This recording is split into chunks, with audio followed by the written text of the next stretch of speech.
चलिए वीडियो की शुरुआत करते हैं। सबसे पहले कोई भी फ्रेशर जो बिगनर्स होता है वो टैली स्टार्ट करता है, तो टैली स्टार्ट करते समय क्या क्या उसके सामने समस्या आती है और किस तरीके से उसको वर्क करना होता है, उन चीजों के बारे में देखेंगे। तो सबसे पहले आज की वीडियो में देखते हैं अपन 3-4 टॉपिक को कंपनी के बारे में। कंपनी के लिए सबसे पहले में अपन देखते हैं। अब हमें क्या करना है, यहाँ पे जिस ड्राइव में अपने डेटा है उस पर एंटर लगा देंगे। अब जैसे यहाँ पे मेरी कंपनी शो हो रही है। कंपनी ये क्या है कि मैं पहले की बनाई हुई जो भी कंपनी है वो सारी इस ड्राइव के अंदर शो हो रही है। अब हमें क्या करना है कि नई कंपनी क्रिएट करनी है। तो नई कंपनी क्रिएट करने के लिए सबसे पहले ऊपर ऑप्शन आता है क्रिएट कंपनी का। तो क्रिएट कंपनी पे जैसे ही हम एंटर लगाएंगे तो एंटर लगाते ही ये स्क्रीन आती है हमारे सामने। तो यहाँ पे देखिए सबसे पहले ऊपर क्या है, कंपनी डेटा पाथ, मतलब हम जो कंपनी बना रहे हैं वो कंपनी का जो डेटा होगा वो इस ड्राइव के अंदर सेव होएगा। जैसे एफ ड्राइव में यूजर पब्लिक टेली प्राइम का एक फोल्डर बनेगा और उस फोल्डर के अंदर अपने डाटा सेव होंगे। अब यहाँ पे कंपनी में बना लेता हूँ जैसे XYZ कंपनी। यहाँ पे मेलिंग नेम में क्या करना है, कंपनी का नाम डाल देना है।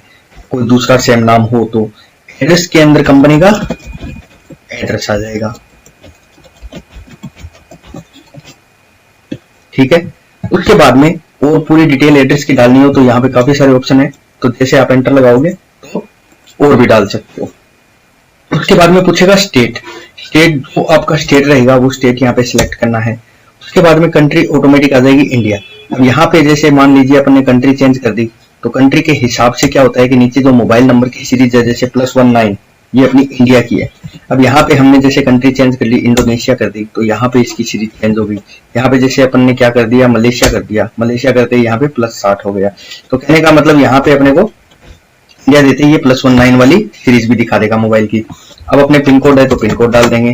उसके बाद में मोबाइल नंबर में मोबाइल नंबर डाल दिया। उसके बाद में फैक्स, ईमेल आईडी वगैरह जो भी होगी आपकी वो आप डाल सकते हैं। वेबसाइट हो तो वेबसाइट डाल सकते हैं। फाइनेंशियल ईयर बिगिनिंग फ्रॉम, मतलब फाइनेंशियल ईयर कब से स्टार्ट करना है आपको, मतलब अकाउंटिंग का वर्क जो है वो कौन से फाइनेंशियल ईयर से स्टार्ट करना है। जैसे मान लीजिए अभी 1 अप्रैल 2024 चल रही है तो यहाँ पे अपन ने क्या कर दिया, 1 अप्रैल 24 आ रहा है ऑटोमेटिक। अगर आपको पिछले साल का देना है, पिछले साल का वर्क करना है इसी टेली के अंदर, तो यहाँ पे अपने को 1 अप्रैल 23 करना पड़ेगा। बुक्स बिगिनिंग फ्रॉम, ये डेट दोनों अपने को सेम ही रखनी पड़ेगी। अगर इसमें चेंजेस कर देंगे अपन इस डेट के अंदर तब ऑडिट करवाते समय या फिर और फाइनल अकाउंट बनाते समय काफी सारी समस्या आ सकती है। इसलिए इन दोनों डेटों को अपने को क्या रखना है, सेम ही रखना है। तो 1 अप्रैल 23 ऊपर करिए तो 1 अप्रैल 23 नीचे होनी चाहिए, और 1 अप्रैल 24 ऊपर कर दी तो 1 अप्रैल 24 भी नीचे होनी चाहिए। उसके बाद में आता है control, user access to company data, मतलब सिक्योरिटी। अपने को कंपनी के अंदर पासवर्ड लगाने ताकि हमारे द्वारा बनाई गई कंपनी से कोई छेड़छाड़ न करे। तो यहाँ पर अपन इसको यस कर देंगे। यस करने के बाद में यूजर नेम एडमिनिस्ट्रेटर पासवर्ड, यहाँ पे यूजर नेम में कोई भी यूजर नेम डाल दिया, जैसे मान लीजिए XYZ शॉर्ट में डाल दिया मैंने। यहाँ पे पासवर्ड के अंदर 1 2 3, फिर दोबारा पासवर्ड के अंदर 1 2 3 पे एंटर लगा दिया। एंटर लगा दिया, वार्निंग भी दे रहे हैं। यहाँ पे क्या हो जाएगा कि अगर आप पासवर्ड भूल जाते हो तब ये वार्निंग दे रहा है कि आपके कंपनी के डाटा लॉस हो सकते हैं। तो यहाँ पे जैसे ही एंटर लगाएंगे, यहाँ पे बाय डिफॉल्ट होती है जैसे बेस्ट करेंसी सिंबल, अपने को करेंसी का सिंबल है जो ये रखना है। फॉर्मल नेम इंडियन रुपीज है। ये अपना चेंज कैसे होगा, यहाँ पे जो हमने इंडिया कंट्री दी है उसके हिसाब से ये ऑटोमेटिक चेंज हो गया। जैसे मान लीजिए इंडोनेशिया कर देते तो यहाँ पे देखिए RP हो गया, ये इंडोनेशियन रुपीज हो गया। जिस तरीके से जो भी कंट्री देंगे उस कंट्री के हिसाब से ऑटोमेटिक चेंज होगा। तो यहाँ पे अपन इंडिया रख लेते हैं। इंडिया रखने के बाद में यहाँ पे ये इंडियन रुपीज और करेंसी का सिंबल आ गया। सिंबल टू अमाउंट, मतलब अपने को अमाउंट के साथ में अगर सिंबल शो करना है तो इसको यस करना पड़ेगा। ठीक है, add space between amount and symbol, मतलब अमाउंट और सिंबल के अंदर बीच में डिफरेंस स्पेस देना चाहते हैं तो इसको यस रखेंगे। तो थोड़ा सा स्पेस चाहिए तो अपने को, तो यहाँ पे ये ऑटोमेटिक अगर यस है तो इसको नो नहीं करना है अपने को। उसके बाद में शो अमाउंट इन मिलियन में शो करना हो तो यस कर लेंगे। उसके बाद में नंबर ऑफ डेसिमल प्लेस, ये देखिए यहाँ पर कभी कभी करने की जरूरत पड़ सकती है। कई कंपनियों में क्या होता है कि जैसे अमाउंट के बाद में जैसे मान लीजिए 10 रुपए 50 पैसे लिखनी है अपने को, तो यहाँ पे 2 लिख रखा है तो 10.50 पॉइंट के आगे क्या हो जाएगा, 2 अंकों का डेसिमल प्लेस के बाद में 2 अंकों का पैसे में अपन अमाउंट दे सकते हैं। अगर इसको यहाँ पे 0 कर देंगे तो अपन को जो भी पैसे के अंदर अमाउंट देनी है, जैसे 5 रुपए 40 पैसे देने हैं तो वो नहीं होगा।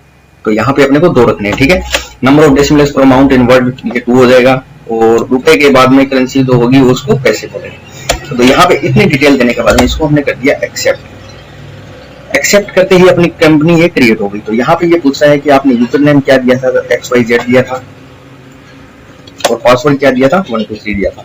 अब यहाँ पे देखिए जैसे ही कंपनी क्रिएट होगी, कंपनी क्रिएट होते ही company create successfully enable to feature as per your business need. तो यहाँ पे अपने को जो इंपॉर्टेंट फीचर है वो पहले ही यस करने पड़ेंगे। ये मतलब नया 4.1 के अंदर ये डिटेल बता रहा है, पहले ऐसा कोई सिस्टम नहीं था।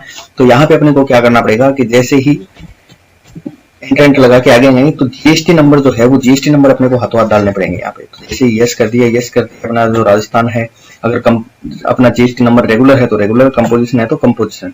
उसके बाद में अपनी रिटर्न जो है मंथली जाती है तो मंथली कर देंगे यहाँ पे, और क्वार्टरली है तो क्वार्टरली कर देंगे। यहाँ पे ऊपर जीएसटी नंबर डाल देंगे, जैसे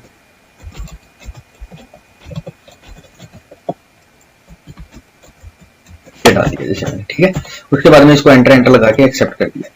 अब यहाँ पे अपनी एक कंपनी क्रिएट होगी, इसको कंट्रोल ए प्रेस करते हैं। अब देखिए नो वाउचर एंट्री, ये कंपनी का नाम हो गया, ये अपना करंट पीरियड हो गया, और ये करंट डेट हो गई, ठीक है। तो इस तरीके से अपन कंपनी क्रिएट कर सकते हैं। अब उसके बाद में आते हैं कि इसी कंपनी से बाहर जाना है, तो ओल्ट के साथ में F1 प्रेस करेंगे। यहाँ पे ओल्ट F1 प्रेस करते ही हम क्या हो गए, इस कंपनी से बाहर आ गए। अब कंपनी से बाहर आने के बाद में देखिए यहाँ पे अपना XYZ कंपनी के नाम से, जो अपने डेटा पाथ में कंपनी क्रिएट करते समय दिया था तो सीधा ही प्राइम दिया था, तो यहाँ पे XYZ कंपनी नाम की क्रिएट होगी। अब यहाँ पे इसमें एंटर लगाएंगे, इसको ओपन करना हो तो XYZ यूजर आईडी 123 पासवर्ड डाल देंगे, तो ये अपनी कंपनी होगी। अब कंपनी से बाहर जाने के लिए सीधा ही Alt F1 प्रेस नहीं करना है, या फिर Alt F1 के साथ Alt F1 प्रेस करना है, सॉरी। यहाँ पे क्या हो जाएगा कि पहली वाली कंपनी बंद हो जाएगी और दूसरी वाली कंपनी क्या हो जाएगी, स्टार्ट हो जाएगी। कोई दूसरी कंपनी ओपन करनी हो तो यहाँ पे सेट कंपनी का मतलब हो गया कि जैसे हम सेलेक्ट कंपनी करते हैं तो दोनों कंपनियां ओपन रहती है। जैसे मान लीजिए ये कंपनी मैंने ओपन रख रखी है XYZ, ये कंपनी मैंने खोल दी। अभी हम क्या करेंगे कि Alt F1 प्रेस करेंगे, तब तो पहली वाली कंपनी बंद हो जाएगी, फिर दूसरी वाली ओपन हो जाएगी। अगर हमने क्या कर दिया, यहाँ पे सेलेक्ट कंपनी कर लिया, जैसे F3 कर लिया, और F3 करने के बाद में यहाँ पे सेलेक्ट कंपनी कर दिया, और मैंने यहाँ पे दूसरी कंपनी और ओपन कर ली। काफी बार ऐसी दिक्कत आती है, जैसे ये कंपनी यहाँ पे दो नाम दिखा रहा है, मतलब ऊपर वाली कंपनी शिवा ट्रेडिंग कंपनी, नीचे वाली XYZ कंपनी, यानी दोनों कंपनियां ओपन है। दोनों कंपनियों में से कोई भी कंपनी में यहाँ पे वर्क कर सकते हो। तो अपने को क्या करना है, सेलेक्ट कंपनी न करके यहाँ पर सेट कंपनी कर देना है। पहले कौन सी कंपनी को बंद करना है, पहले जैसे मान लीजिए इस कंपनी को बंद करना है तो यस कर देंगे, तो यहाँ पे एक कंपनी रहेगी।